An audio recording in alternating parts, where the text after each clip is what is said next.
Political analysis Prashant Kishor ने ये दावा किया है कि इस बार बीजेपी को 270 सीटों से कम नहीं मिलेंगी। 2021 में पश्चिम बंगाल के विधानसभा चुनाव में उन्होंने कहा था कि बीजेपी को 100 सीट भी नहीं मिलेंगी। BJP will not cross 100। जबकि तब सभी एग्जिट पोल बीजेपी सरकार बनाएंगे। 90% समय प्रशांत जी का पूर्वानुमान सच ही होता है। तो क्या मोदी जी का 400 पार का सपना टूटने वाला है? इस इलेक्शन में बीजेपी का नारा था अब की बार 400 पार, मगर जैसे जैसे इलेक्शन आगे बढ़ा मोदी जी ने ये बात खुद कह डाली कि बीजेपी का 400 पार का नारा वर्कर्स में जोश भरने के लिए दिया गया था। तो क्या बीजेपी इस बार 400 पार कर पाएगी? ये कह पाना तो संभव नहीं, पर क्या बीजेपी को इस बार पिछली बार से ज्यादा सीटें मिल पाएंगी? इस बार बीजेपी अपने दम पर 350 सीट लाना चाहती है, पर इसके लिए एक साथ कई सारी चीजें उनके फेवर में होनी पड़ेंगी। सबसे पहले तो बीजेपी ने यूपी, बिहार, राजस्थान, मध्य प्रदेश, गुजरात जैसे जिन राज्यों में सबसे ज्यादा सीट जीती थी वहाँ उसे उन सीटों को होल्ड करना होगा। ये देखते हुए कि यूपी में 2019 में समाजवादी पार्टी और बीएसपी साथ मिलकर चुनाव लड़े थे, तब भी बीजेपी को 80 सीटों में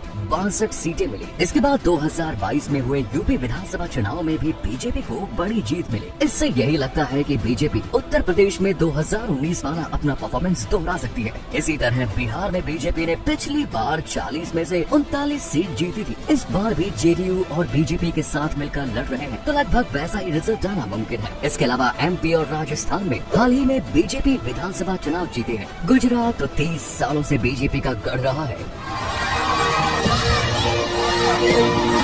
और ऐसा लगता है कि इन स्टेट में बीजेपी अपना 2019 वाला परफॉर्मेंस भी दोहराएगी। बीजेपी को अगर सच में 350 के फिगर को टच करना है तो उसकी नजर पश्चिम बंगाल, कर्नाटक, तेलंगाना और महाराष्ट्र जैसे स्टेट पर होनी चाहिए। पश्चिम बंगाल में बीजेपी ने पिछली बार 18 सीट जीती थी। बीजेपी को उम्मीद है कि इस बार वो यहाँ सबसे बड़ी पार्टी बन सकती है। ममता बनर्जी की स्टेट गवर्नमेंट के खिलाफ जनता का गुस्सा है, वहीं संदेश खले का मुद्दा भी गरमाया हुआ है। बीजेपी ने पिछले 8 सालों से यहाँ काफी काम भी किया है। इसी तरह बीजेपी को उम्मीद ये भी है कि तमिलनाडु में अन्नामलाई का जादू चल सकता है। इस बार तमिलनाडु में बीजेपी अब तक की अपनी सबसे ज्यादा सीट जीत सकती है। तेलंगाना में बीजेपी 5 सीटें तक जीत सकती है। उड़ीसा में वो अपने सीटों का आंकड़ा 8 से बढ़ाकर 10 कर सकती है। कर्नाटक में बीजेपी ने पिछली बार 22 सीटें जीती थी, इसलिए वे उम्मीद कर रहे हैं कि वो यहाँ भी पिछली बार की परफॉर्मेंस रिपीट कर सकती है या उससे भी ज्यादा सीटें ले सकती है। परंतु बीजेपी के लिए 2019 का परफॉर्मेंस दोहराने के रास्ते में सबसे बड़ा चैलेंज है महाराष्ट्र। इस बार बीजेपी महाराष्ट्र में उद्धव ठाकरे की खेमे वाली शिवसेना